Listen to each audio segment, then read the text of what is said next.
నిజ నిర్ధారణకు అంతిమ నిర్ణయం డిఎన్ఏ టెస్ట్. ఉన్నది ఉన్నట్లుగా వాస్తవాలను శోధించి వివరించేది మన డిఎన్ఏ టీవీ. మన రాష్ట్రం, మన ఛానల్. 6వ ప్రపంచ తెలుగు రచయితల సమావేశాలు సభలు కూడా సక్సెస్ఫుల్గా రెండో రోజు జరుగుతున్న పరిస్థితి కనపడుతుంది. ఈ నేపథ్యంలో ఆంధ్రప్రదేశ్ను తెలుగును పూర్తి స్థాయిలో ఇంప్లిమెంట్ చేయాలి, అమ్మ భాషను తెలుగును తీసుకురావాలనే ఉద్దేశంతో ఈ ప్రపంచ తెలుగు రచయితల సదస్సులు కూడా జరుగుతున్న పరిస్థితి కనపడుతుంది. ఈ నేపథ్యంలో అశోక్ బాబు గారు పూర్వ ఎమ్మెల్సీ, అదేవిధంగా టీడీపీ సీనియర్ నాయకులుగా ఉన్నారు. ఆయన అడిగి తెలుసుకుందాం. సార్, ఈరోజు జరుగుతున్నటువంటి సభల గురించి మీ ఉద్దేశం ఏంటి? అంటే భారతదేశంలో అనేక భాషలు ఉన్నాయి. రాష్ట్రానికి ఒక భాష ఉంది. ఈ భాషా ప్రాతిపదిక మీదే గతంలో రాష్ట్రాలు కూడా ఏర్పడ్డాయి. అయితే మాతృభాషకి నష్టం కలిగిస్తూ ఇంగ్లీష్ మీడియం అనే ఒక అంశం ఆంధ్రప్రదేశ్లో తప్ప ఏ రాష్ట్రం లేదు.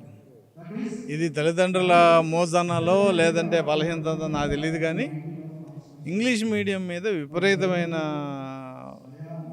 దాన్ని ఏమంటారంటే ప్రోత్సాహం జరిగి మన భాష ఇబ్బంది పడే పరిస్థితి వచ్చేసింది. ఇవాళ తెలుగు ఇంగ్లీష్ పదం లేకుండా తెలుగు మాట్లాడమని 2 నిమిషాలు టైం ఇస్తే మన ₹1,00,000 ప్రైజ్ అవచ్చు ఈ కాలం పిల్లలకి.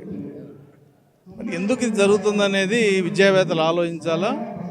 ఇంగ్లీష్ మీడియం చదవడం తప్పని నేను చెప్పను, కానీ మాతృభాష జరిగే ఈ అన్యాయం కానీ నష్టం కానీ తీర్చే విధంగా తెలుగు పాఠ్యాంశాన్ని పెట్టి సిలబస్లో కనీసం 10th క్లాస్ వరకు తెలుగును కంపల్సరీ చేసి తర్వాత ఏమైనా కూడా తెలుగును మర్చిపోకుండా విధంగా సిలబస్ ఉండాలనేది నా అభిప్రాయం. గత ప్రభుత్వం ఖచ్చితంగా ఇంగ్లీషు నేర్చుకోవాలి, ఇంగ్లీష్ మూలంగా ఎక్కువ భవిష్యత్తు ఉంటుందని చెప్పి ఇంగ్లీష్ మీడియం తీసుకొచ్చారు. ఈ నేపథ్యంలోనే కొంత తెలుగు ఇబ్బంది అయింది. దీన్ని ఎట్లా ఏ ఉద్దేశంతో తెచ్చారంటారు జగన్మోహన్? ఇదే ప్రశ్న వచ్చినప్పుడు ఆదిమూలపు సురేష్ గారు అన్నప్పుడు నేను అడిగాను, మరి ఇంగ్లాండ్ అడుక్కున్నాడు వాడు ఇంగ్లీష్ని అడుక్కుంటాడు కదా, మరి ఇంగ్లీష్ బాగా వచ్చు కదా వాడికి, ఎందుకు అడుక్కున్నాడు సమాధానం చెప్పి మినిస్టర్ గారిని అడిగారు. ఆయనే సమాధానం చెప్పలా. కాబట్టి ఇది మోజో బలహీనతో ముందు సోషల్ ఇంజనీరింగ్ జరగాలి. విద్యావేత్తలు కూడా దీనికి ప్రత్యామ్నాయం ఏంటనేది ఆలోచించగలిగితేనే తెలుగు భాష మరి ఎంతో ప్రాచీనమైన భాష త్వరలో అంతరించే ప్రభావం, కొన్ని జంతువులు మనకు అంతరించిపోయినాయి, ఆ జాబితాలో తెలుగు భాషను కూడా చేర్చాల్సి వస్తుందని నా భయం.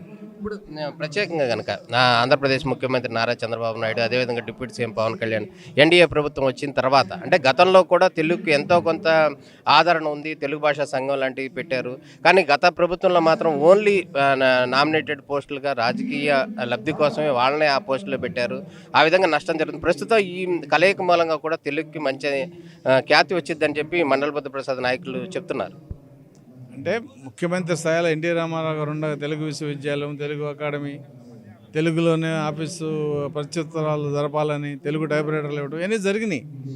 అయితే ఇదేమవుతుందంటే రాజకీయంగా ప్రభుత్వానికి వాళ్ళ అభిప్రాయాలు, వాళ్ళ గోల్స్లో తేడా ఉండడంలో ఇది వెనకబడిపోయింది. ఇప్పటికైనా సరే విద్యావేత్తలు కానీ ప్రభుత్వాలు కానీ కలిసి భాషని రక్షించుకోవాలని బాధ్యత అయితే ఇద్దరి మీద ఉందనేది నా అభిప్రాయం.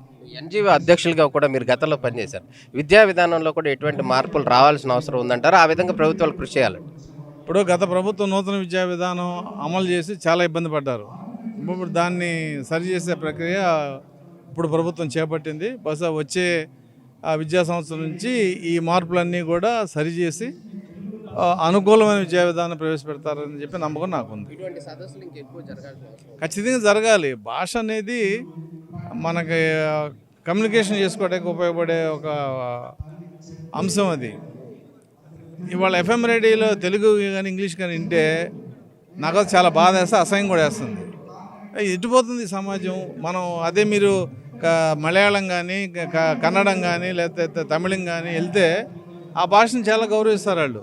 మనమే ఏదేదో తెలుగులో మాట్లాడితే ఏదో నేరమైనట్టు, వాళ్ళు ఏదో సెకండరీ క్లాస్ సిటిజన్స్ అయినట్టు, వీళ్ళేదో నాగరికత లేని మనుషుల్లాగా చూసే సమాజాన్ని మన ఆంధ్రప్రదేశ్లో చూస్తున్నాం. ఇది పోవాలనేది నా కోరిక. ఇది అశోక్ బాబు గారు టీడీపీ సీనియర్ నాయకుడు, పూర్వ ఎన్జిఓ అధ్యక్షులుగా కూడా పనిచేశారు, ఎమ్మెల్సీగా కూడా పనిచేశారు. ఈ నేపథ్యంలో ఆయన చెప్తున్నది ఏంటంటే రానున్న రోజుల్లో తెలుగు యొక్క పూర్వ వైభవం తీసుకొచ్చే ప్రక్రియలో భాగంగా విద్యావేత్తలు విద్యా విధానంలో కూడా మార్పు రావాలి. అదేవిధంగా ప్రభుత్వాలు కూడా దీనికి సంబంధించినటువంటి పూర్తి స్థాయి చర్యలు తీసుకోవాలని కూడా ప్రధానంగా అశోక్ బాబు చెప్తున్నారు.